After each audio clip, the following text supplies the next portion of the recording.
Bonjour et bienvenue à Potager 365, où on fait pousser des légumes 12 mois par année. Mon nom est Guy et aujourd'hui on va parler de cocombes parthénocarpiques et on va semer de la laitue iceberg. Alors suivez-moi. Bon, aujourd'hui je voudrais vous parler des cocombes parthénocarpiques. C'est une sorte de plante cocombe qui produit seulement des fleurs femelles et qui n'a pas besoin d'être pollinisé. Alors, comme vous voyez, j'ai déjà plusieurs, 4 beaux gros cocombes qui sont en production. Il y en a d'autres qui vont s'en venir. C'est juste qu'il faut commencer par en ramasser quelques-uns. J'en ai déjà un de manger, ça va très bien. Le cocombe parthénocarpique, ses semences sont dispendieuses. C'est-à-dire environ 10 $ et 12 $ pour 5 semences. Si vous avez 10 cocombes anglais pour 2 $, c'est-à-dire le prix d'une semence, ça vous revient à 20 sous le cocombe. À ce moment-là, si on regarde ça comme ça, ça ne revient pas dispendieux.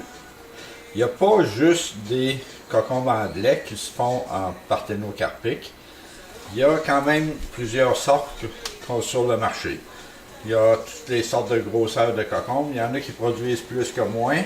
Il y a même une sorte de cocombe anglais qui disent que ça peut produire 2 cocombes par feuille.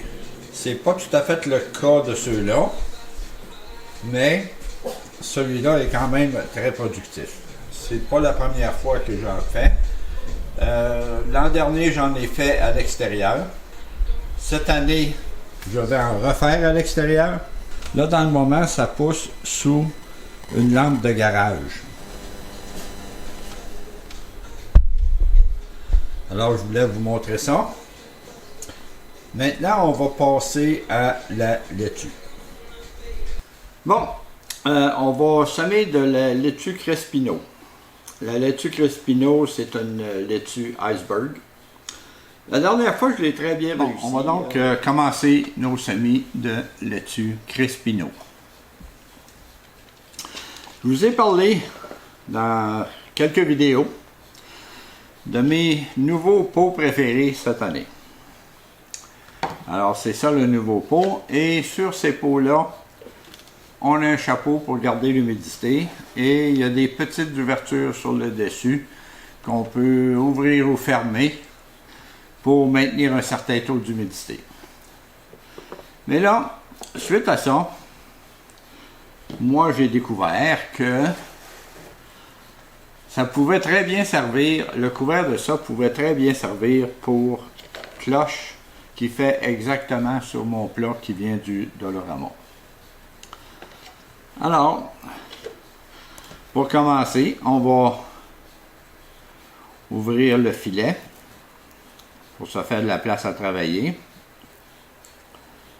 Il y en a qui aiment ça semer 3 ou 4 semences dans le même trou. Moi, je ne suis pas fort de cette idée-là. J'aime mieux les mettre autour du centre, mais que chaque semence ait son trou.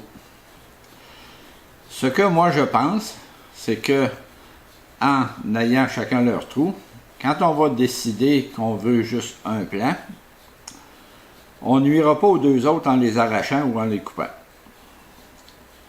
Alors, j'ai fait mes 3 trous. On va prendre des semences. Ici, cette laitue-là, elle vient, ils appellent ça pelletized. C'est-à-dire que sont enrobés dans une couche de calcaire. Ça les rend un peu plus difficiles à germer, mais par contre, plus facile à semer.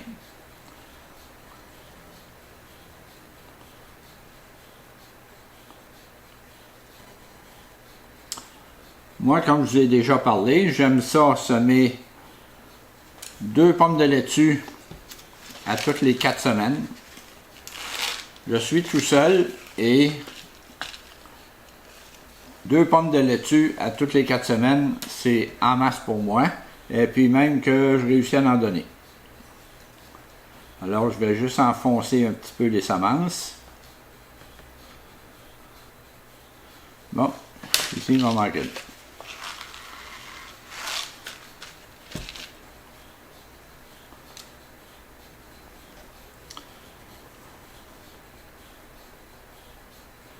Enfoncer légèrement. On n'a pas besoin d'enfoncer profondément. Et tous ceux qui se demandent qu'est-ce que je fais, j'aimerais vous référer à mon vidéo semi-infaillible. Avec cette méthode-là, c'est impossible de manquer son coup. La laitue, dans la plupart des cas, prend 2 jours à germer. Donc, on n'a pas vraiment besoin de faire ça. Mais la laitue qui est comme ça, dans une croûte de calcaire, elle prend plus de temps à lever. Il faut, j'imagine, que l'humidité passe à travers le calcaire. Je vais vous montrer qu'est-ce que c'est, comment ça marche. OK. Donc, c'est un papier essuie-tout qui trempe dans l'eau, qui amène l'humidité jusqu'en haut. Ici, j'ai jamais mouillé les Jiffy. Je les ai tout simplement déposés dessus. Et puis, ils se sont imbibés tout seuls.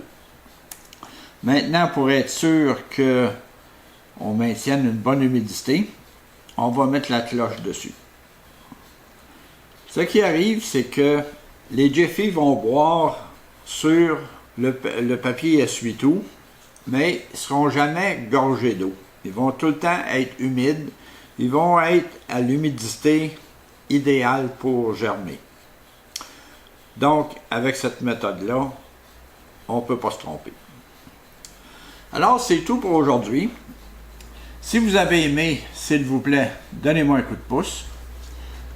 Enregistrez-vous à ma chaîne et on se revoit à la prochaine vidéo. Merci.